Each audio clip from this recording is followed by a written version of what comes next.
Okay, sorry about that. This is Mrs. Carlson. Sorry we had a little technical difficulties. And we got it again. So hopefully you were able to hang around a little longer and waiting for me. My little reader people. You get to sit where I can see you. So, you want to sit over there on that side? So Miss Cortana and Miss Charlie are here with me again today so that I can have somebody to actually read to and see them. Today I decided that I was going to read some of my favorites, and if you're ever in my class, you can shout out, who's my favorite author? Totally heard it. Jan Brett. She's my favorite author. And I actually got to meet her. And when my kids were little, we got to see her. I also got to see her last year. And one of the books that she autographed for my kids was The First Dog. And that's the first book I'm going to read today. So this is The First Dog, written and illustrated by Jan Brett. Now, a cool thing about Jan Brett is that she has a story within a story. So when you look around the outside of the pages, you can predict what's going to happen in the story when you watch around the outside of what Jan Brett does. So this is The First Dog. Long, long ago, in the great days of the Pleistocene, Kip the cave boy bounded down the trail on his way home.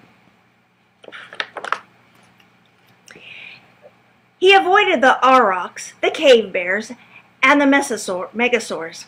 He evaded the woolly rhinoceroses, the wild horse, and the mighty mammoth. He marched on until he saw a great rock. It was a good place to stop and eat. Kip reached into his bag for a woolly rhino rib, still sweet and smoky from his fire. Suddenly, up popped Pale Wolf, looking for leftovers. His nose began to twitch and sniff. He sniffed to the left, and he sniffed to the right. "What are you doing?" teased Kip. "What can you smell in all this emptiness?" Pale Wolf held his snout high in the air. With his keen nose, he could smell a rain cloud across the valley, the track of a tiny toad, the pelt of a prying pachyderm. But most of all, he could smell roasted woolly rhino ribs, and he gave a hungry whine. "Oh, pooh," said Kip. "I can't smell anything but my dinner, and it's all for me." And he turned his back on the wolf.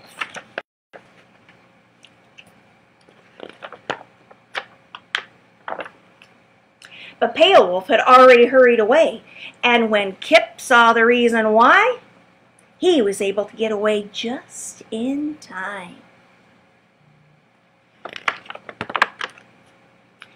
Soon Kip was back on the homeward trail. He walked on and on until he spied a cave. It was a fine place to stop and rest. He thought about another rhino rib still crackly and crunchy from the fire. Up popped Pale Wolf, looking for leftovers. Wolf's ears began to turn and dip. He listened to the left, and he listened to the right. "What are you doing?" mocked Kip, taking a big bite.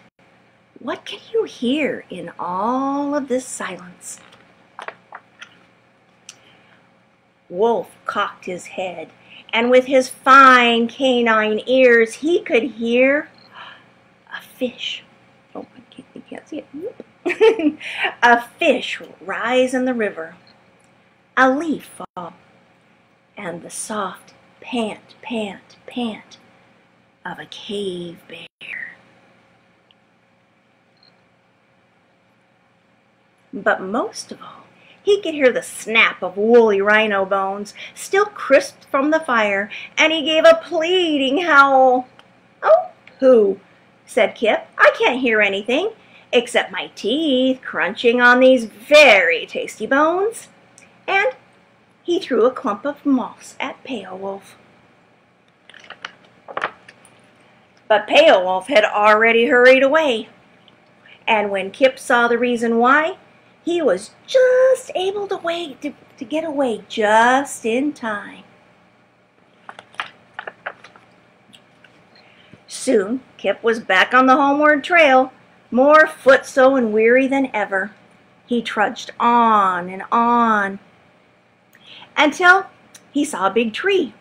It was just the place to stop and rest. He climbed the tree and reached for a woolly rhino rib, still pearly and greasy from the fire. Up popped Pale Wolf, looking for leftovers. Wolf's eyes began to sparkle and dance. He looked to the left, and he looked to the right. I get where you can see all the pages. "What are you doing?" jeered Kip. "What can you see in all of this emptiness?" Wolf's eyes glowed.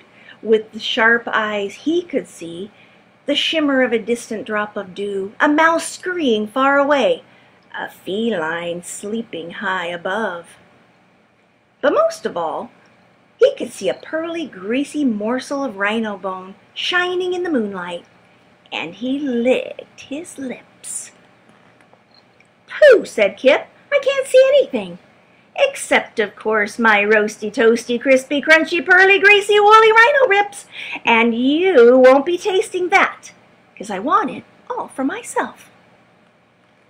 Then Kip yelled, "Shoo!" as loud as he could. The yell resounded up and down the tree. It woke every living thing around. Instantly, Pale Wolf's nose wrinkled and his ears went back. His eyes narrowed and his tail stood out. He looked so terrible that Kip threw the whole bag of rhino ribs down out of the tree. "Help yourself, Wolfie!" But Pale Wolf didn't care about dinner now. His mane bristled and it ridged down his back, and a long growl shook from his throat. It was his last warning. Kip opened his eyes very wide. He looked around, but he couldn't smell, hear, or see anything. Oh, that's better. He whispered, "What do you know, Wise Wolf?" But Pale Wolf was gone.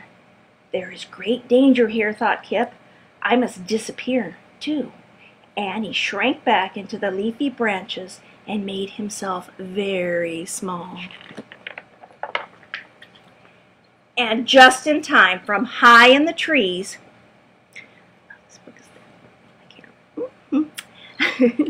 and high in the trees was the most fearsome of creatures, the saber-toothed cat. She crouched, she snarled, and then she sprang. She hurled past Kip, hidden in the leaves, and pounced on the pile of woolly rhino ribs down below.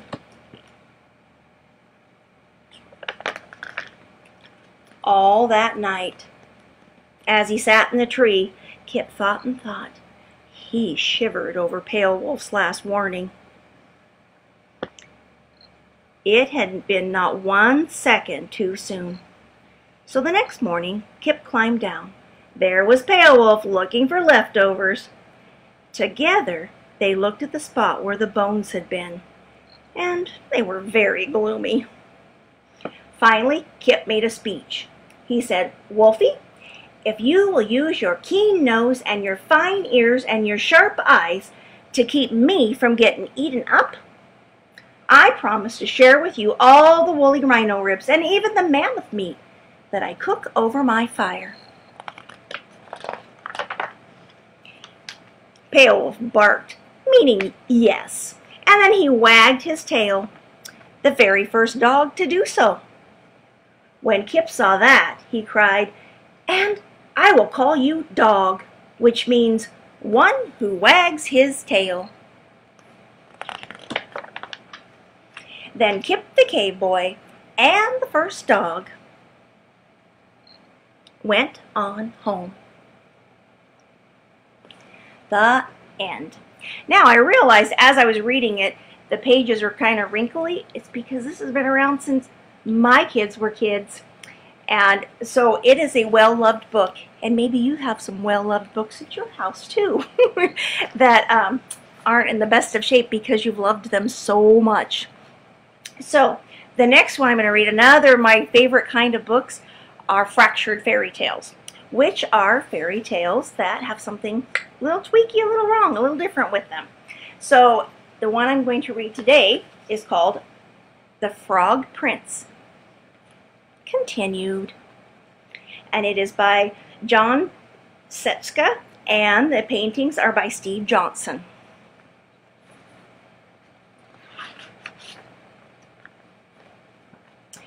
The princess kissed the frog. He turned into a prince, and they lived happily ever after. Well, let's just say they sort of lived happily for a long time. Okay, so they weren't so happy. In fact, they were miserable. "Stop sticking out your tongue like that," nagged the princess. "How come you never want to go down to the pond anymore?" whined the prince. The prince and the princess were so unhappy, they didn't know what to do. "I would prefer that you not hop around." Okay, I'm trying to find where we are. There we go. "That you would not hop around on the furniture," said the princess. "And it might be nice if you got out of the castle once in a while to, like, slay a dragon or whatever." The prince didn't feel like going out and slaying anything. He just felt like running away. But then he reread his book, and it said right there at the end of the story, they lived happily ever after. The end. So he stayed in the castle and drove the princess crazy. Then, one day, the princess flew into a perfectly awful fit. "First you keep me awake all night with your horrible croaking snore. Then I find a lily pad in your pocket. I can't believe I actually kissed your slimy frog lips. Sometimes I think we both would have been better off if you were still a frog." That's when the idea hit him. The prince thought, still a frog? Yeah, that's it. And he ran off into the forest looking for a witch who could turn him back into a frog. Now, the prince hadn't gone far when he ran into just the person he was looking for. Miss Witch, excuse me, Miss Witch, I was wondering if you could help me." "Say, you are not looking for a princess to kiss, are you?" asked the witch. No, I've been kissed already. I'm the frog prince. Actually, I was just hoping that you could turn me back into a frog." "Are you sure you're not looking for a beautiful sleeping princess to kiss and wake up?" No, I'm the frog prince." "That's funny. You don't look like a frog." "Well, no matter. If you're a prince, you're a prince. And I'll have to cast a nasty spell on you. I can't have any princes waking up Sleeping Beauty before the 100 years is up." The prince didn't stick around to see what nasty spell the witch had in mind. He ran deeper into the forest, and he came to a tiny cottage where he met another lady who might be able to help him. Miss Witch, excuse me, Miss Witch, I was wondering if you could help me. I'm a prince, and, What did you say? Prince? Croaked the witch. No. I'm not the prince looking for Sleeping Beauty, but yes, I'm the frog prince. And I am the frog prince, and I'm looking for a member of your profession who can turn me back into a frog so that I can live happily ever after. Frog prince, you say? That's funny. I thought frogs were little green guys with webbed feet. Well, no matter. If you're a prince, you're a prince, and I can't have any princes rescuing Snow White here. Eat the rest of this apple. The prince, who knew his fairy tales and knew a poisoned apple when he saw one, didn't even stay to say no thank you. He turned and ran deeper into the forest, and soon he came to a strange-looking house with a witch outside.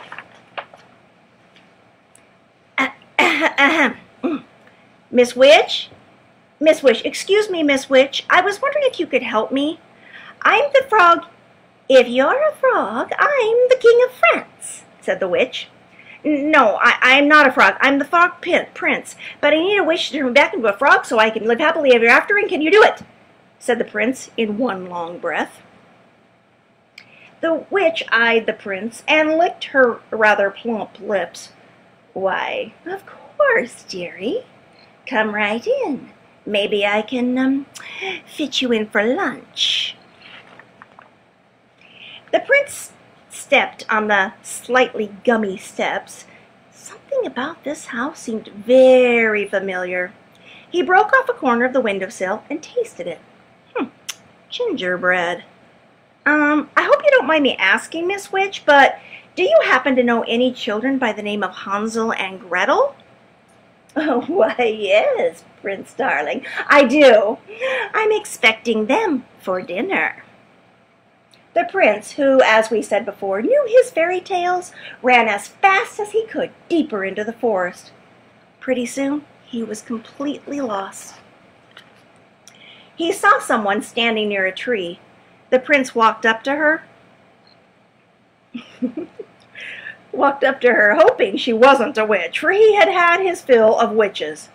Madame, I'm the frog prince. Could you help me? Gosh, do you need it, said the fairy godmother. You are the worst-looking frog I have ever seen. I'm not a frog. I'm the frog prince, said the prince, getting a little annoyed, and I need someone to turn me back into a frog so I can live happily ever after. Well, I'm on my way to see a girl in the village about going to a ball, but I suppose I could give it a try. I've really never done frogs before, you know. And with that, the fairy godmother waved her magic wand and turned the prince into a beautiful carriage. The prince couldn't believe his rotten luck. The sun went down, the forest got spookier, and the prince became more and more frightened. Oh, what an idiot I've been! I could be sitting home with the princess, living happily ever after, but instead I am stuck here in the middle of a stupid forest, turned into a stupid carriage, and now I'll probably just rot and fall apart and live unhappily ever after. The prince thought these terrible, frightening kinds of thoughts, and a few worse, too awful to tell, until far away in the village, the clock struck midnight. The carriage instantly turned back into his former prince self and ran by the light of the moon until he was safe inside his own castle. Where have you been? I've been worried sick. You're 7 hours late, your dinner's cold, and your clothes are a mess.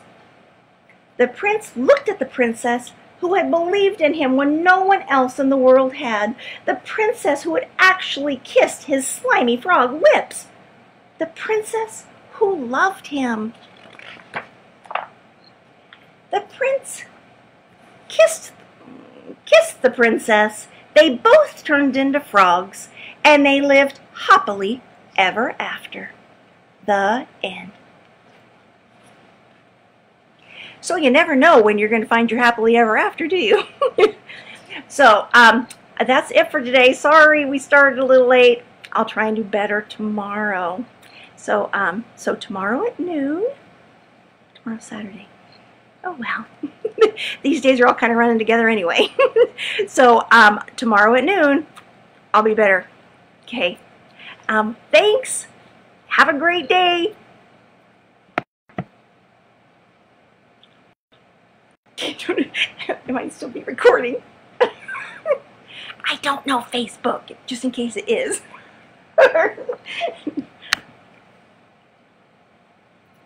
It's still recording. You have to click the end. Oh.